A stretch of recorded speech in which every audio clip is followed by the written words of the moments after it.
Alrighty guys, we are back here at the Bulldozer. So today is, I think, going to be a big day for us. We're going to pop the hood back off.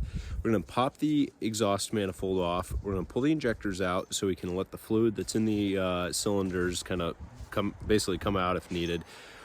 We're going to pull the valve cover and we're going to pull the intake manifold. We're going to clean everything out. I did, after last video, come back out here and I actually poured diesel fuel down the exhaust manifold. So going back to the first video, when we pulled the stack off and we pulled the manifold off, you guys saw it was full of water. So my theory behind that was the valves that were slightly open potentially got water in those cylinders. So if the valves were still open, diesel fuel was able to go in, and that, because I didn't have as much Marvel mystery oil as I was hoping for, figured that was probably going to be second best, as well as it's also going to hopefully lubricate some of the valves, and maybe the detergents in the diesel are going to help kind of clean up. I don't know, we'll see.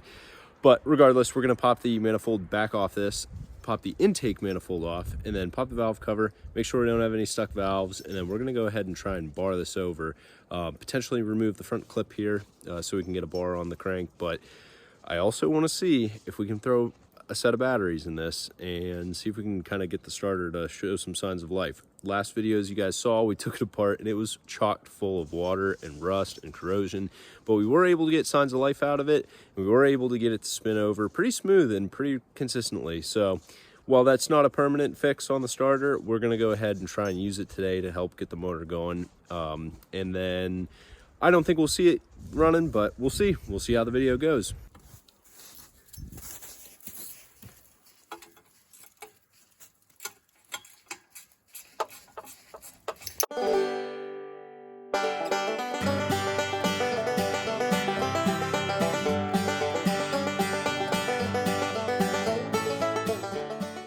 Sweet.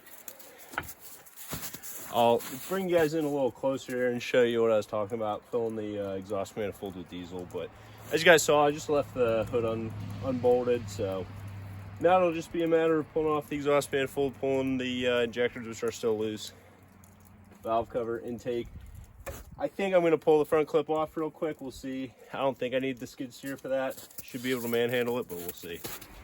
Alrighty, so like I was saying, I put diesel in here again to hopefully work its way into basically the top end of the motor. So the valves that were open, hopefully let it into the cylinder to mix with the Marvel mystery oil. And then more importantly, what I was anticipating was that the diesel was going to kind of lubricate around all the valve seats and basically all the valve stems. I don't know how sound that logic is, but it couldn't hurt.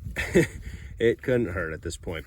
Like I was saying in the last video as well, after we drain the water and the little bit of oil that came out, we're pretty much right at the full mark now, which is pretty promising. So not that I trust that oil all that much. I'm not going to run it for long if I were to run it on that oil, but yeah, I pretty happy to see that that's now down at the full mark, which means that the shape of the oil pan doesn't really equate. It's not a 1-to-1, so although it's 3 times as full, it really was only probably about 1.5 quarts in total of water and oil that came out of it. So that's at least good. So anyway, we're going to go ahead, strip this down, pull the injectors, strip the other side down, make sure there's nothing that worked its way in there. This is an oil bath filter, but as you guys can see, there's some water milkiness going on. So just to make sure, we're going to pop that out, make sure that there's nothing on that side, and we can get some oil in there as well.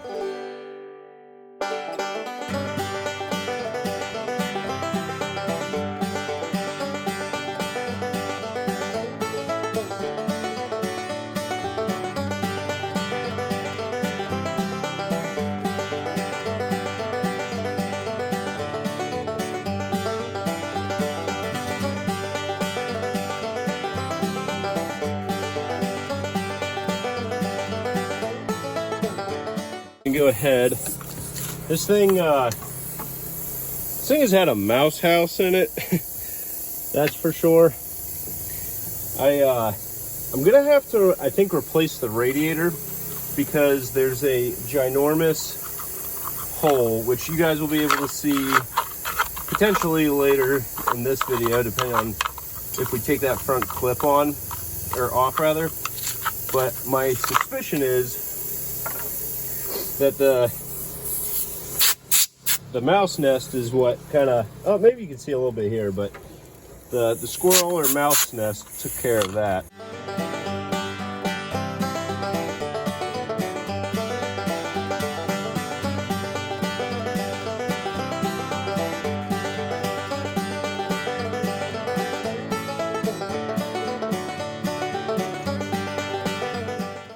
Well, it's safe to say things got a little rowdy there, but anyway, back to what we were doing, getting the valve cover off. There's just a lot of junk packed in there, and anyway, back to it. All right, not sure why that didn't record. I apologize, but I'll just walk you through what I did real quick. I basically sprayed in here with some brake clean, and then also went ahead and kind of blew some air down in there, helped clean it out. At this point, we're gonna go ahead and pull the valve cover. Alrighty. Go ahead here and pull the valve cover, which is 2 9/16. Easy peasy. Something that I really didn't consider much before. This whole engine compartment is kind of covered in oil/soot. Now that I'm looking at it again, this is our crankcase breather, and with our crankcase breather right there and the majority of the oil around it, I am anticipating that this might actually be she might have a little bit of blow by. We'll see. Hopefully not, but again, we got a spare motor if we need to get to that, which supposedly has been rebuilt. We'll see. But it's been a minute since this has been off, I can guarantee that. So get at it with a little pry here, a little pry there. I don't think anything else should be holding it. Oh, there we go. Getting some movement. Just getting under the corners of the screwdriver.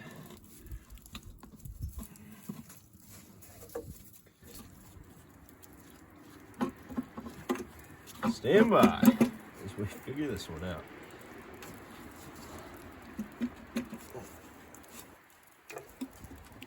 Oh, there we go.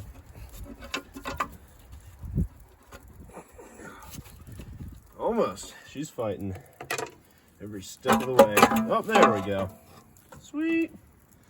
Oh my goodness. No, it's actually not that bad.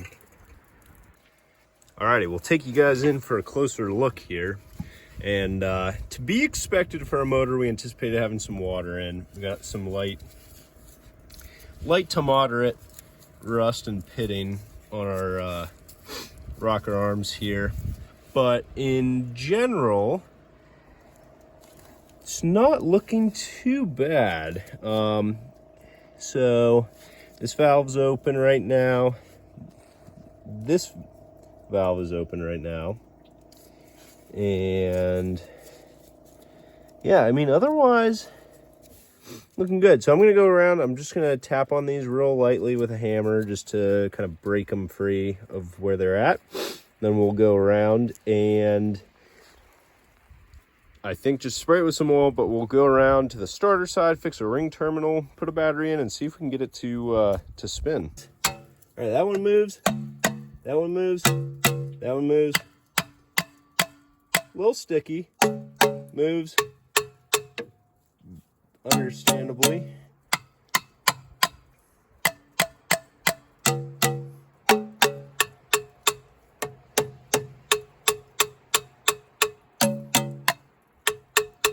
All right. I would say I saw enough movement out of those to be comfortable spinning it over. So I'm gonna soak it with oil.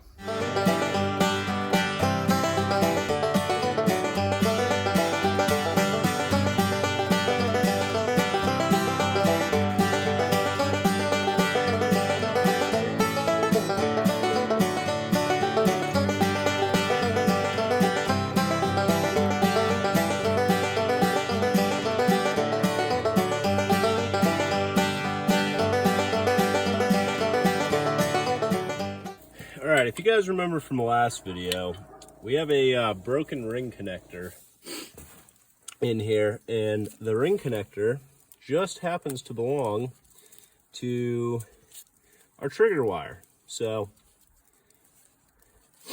my favorite thing in the world to do is play electrician. Not. But here we are anyway. Got some pretty hefty wire here. I'm hoping that this was the reason when I was at the gentleman's place I got 0 signs of life with the key.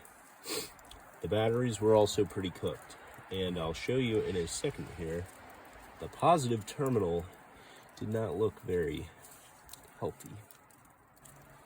I'm gonna get a whatever that is size socket. I think it may have been a 5/16, but it is a 9mm now. If it don't fit on a 5/16, and it doesn't fit on a 3/8, well, 9mm.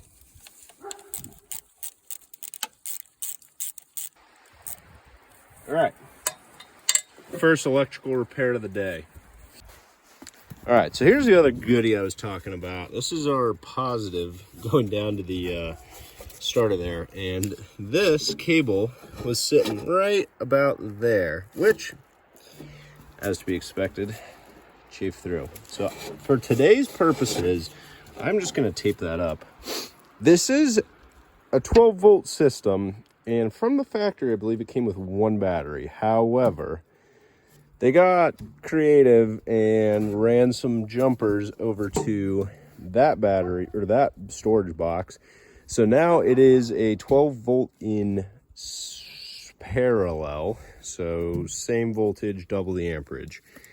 Yeah, I think I got that right. So anyway, time to play some more electrician. Tape the living you-know-what out of this. Throw a battery in there. Well, got that taped up, and if any electricians out there need another hand, I think I'm just gonna hang up wrenching and become an electrician. Look at that tape job. All right, I'm usually not the biggest fan of these. Call it like part store cable connectors, but desperate times call for desperate measures. We're gonna use them today, just temporarily. I'm gonna have new cables made up for this, I think, from Napa, just because they, being cracked and weathered like they are, I just want to make sure that we have good cables. I have to come back and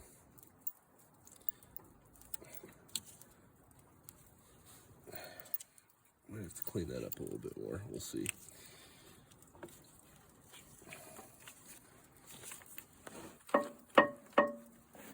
Oh yeah. Where's our hammer? This hammer will do.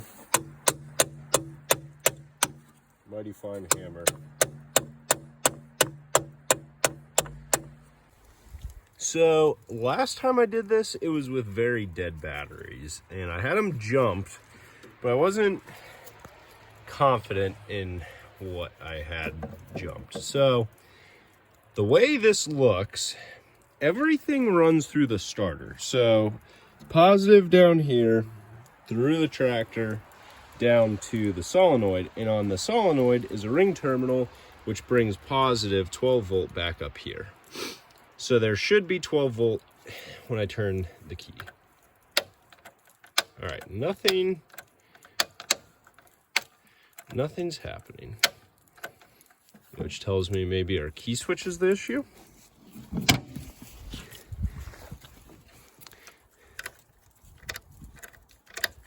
But I also don't know what these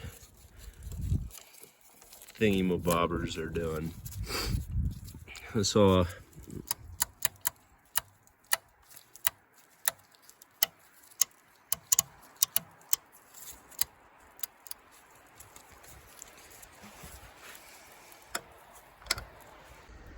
alrighty, so as you guys saw a little bit there, we weren't getting any signs of life with the key, and then when I was I went to go jump the starter just to kind of play around with it, and the solenoid was getting hung up because it wasn't engaging the actual starter there.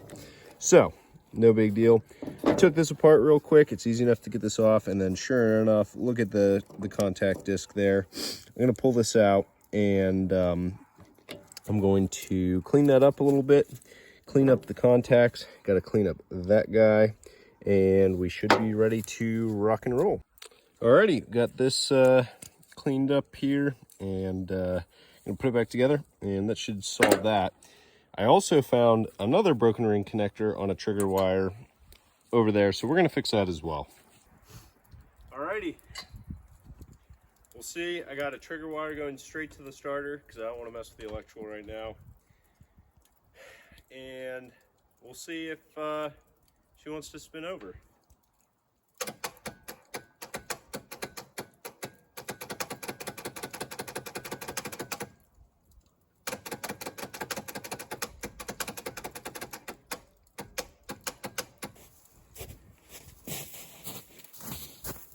I really thought it was going to be that easy.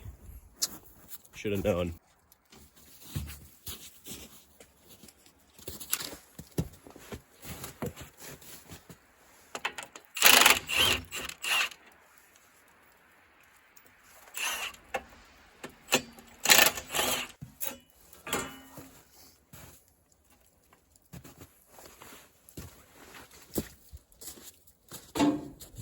All right, from here, we'll there's 2 radiator supports we'll undo from the inside, and then we can take the bottom bolts and move the grill.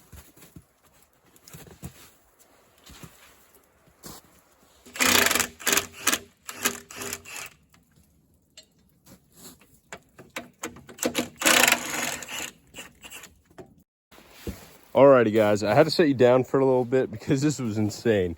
Look at all this dirt. It is, yeah, this dirt. I already unbolted this side. I spent probably 15-20 minutes just digging this side out. This is what it looks like. It's up above the hydraulic pump. You can't even see, you see the upper 2 bolts of the hydraulic pump and like part of the nose piece, but couldn't even see the hydraulic hose. This side has a hydraulic hose that we can't see. So I got a lot of excavation to do, and then I got 2 more bolts right there, and we'll get this nose piece off. All right, now that I'm done excavating, sheesh, we'll try and, oh, there she comes. Guess this is coming easier than I thought. Oh, here we go. Oh. Okay, it's pretty heavy.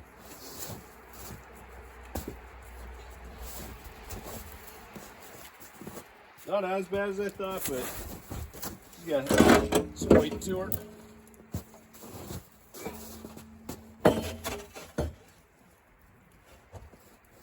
Alrighty. Now time to get this, this radiator out of the way, which is just 1 bolt here, 1 bolt there.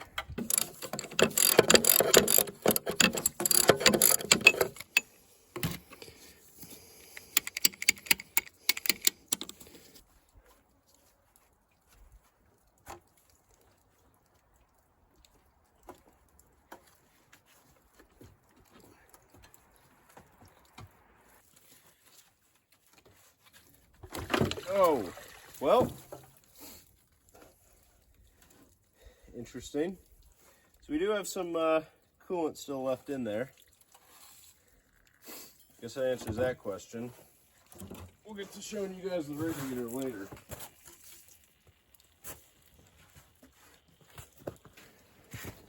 So here's a better idea of how much dirt and junk is packed in here.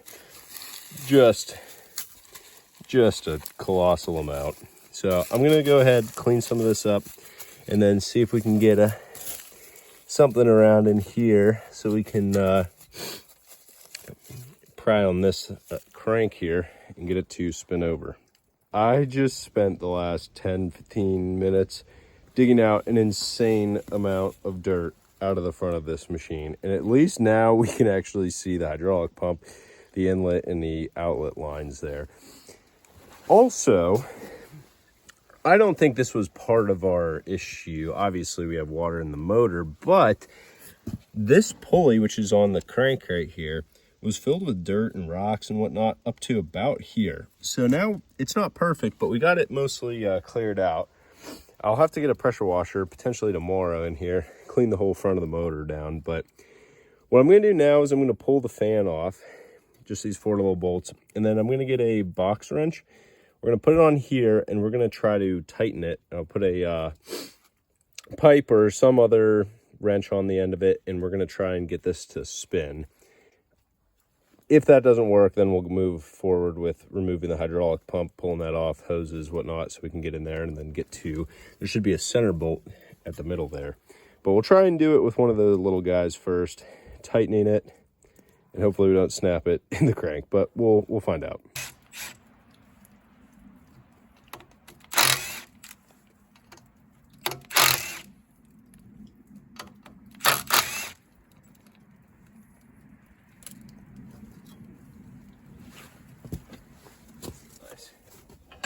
Let's see if we can get this thing to move. No. Oh no. Kind of afraid of that, but didn't want to believe it. This thing is definitely locked up. Solid.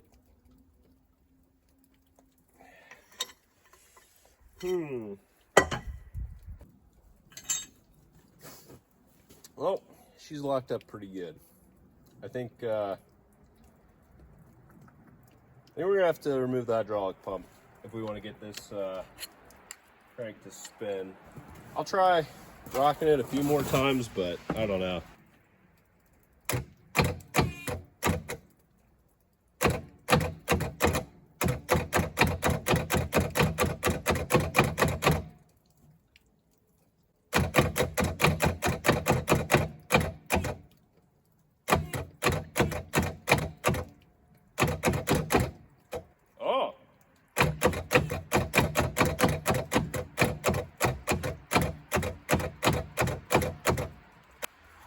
I don't know if that moved all that much, if any.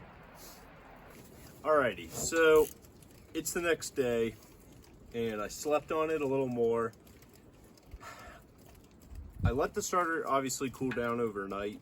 The starter was definitely getting warm yesterday when I was trying to crank it over, but I was reviewing some of the footage I took and I actually saw a little more movement out of this front pulley than I thought. So we were making some progress with the starter. I know it's not great practice, but before I go any further, tearing down the head or pulling the hydraulic pump to get a bar on the front, I am going to give it a few more kind of just like jogs with the starter here. So we'll see. This is definitely not recommended, but it's free to try a few more times, and then we'll see if we can get a little more movement out of here, and maybe we can get past the hard spot or whatever's keep holding it up right now, which I can only imagine what that is. So if that doesn't work, then we'll obviously look at doing something with the taking the front hydraulic pump off and getting a bar in there, but we'll give it a go first.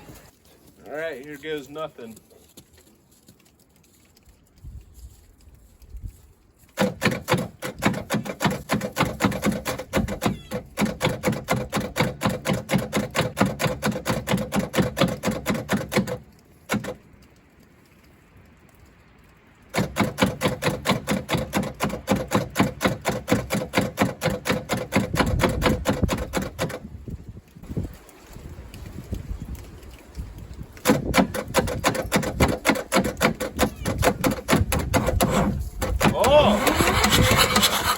Oh, yeah! Yeah! No way! No way! Holy cow. There we go.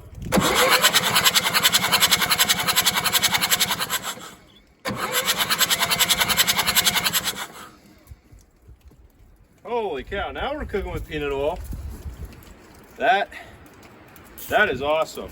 Alrighty guys, as you just saw, we got this motor free, which I am so stoked about. I was a little worried that we were gonna have to pull it down, strip it down further than this, which honestly is probably not a bad idea anyway. It's probably called for, but for the sake of trying to get this engine going as is and see what we can do and see the condition that it's in, I am thrilled that that actually ended up breaking it free. I did go ahead, while I wrapped up yesterday, I did put a little PB blaster down in the pistons and through the injector cups, and that may have been the final piece of the puzzle there. So really happy about it. As you can see, this motor is soaked with a bunch of junk, and I'll get a closer picture or video for you guys, and you can just see all the junk that came out of the motor.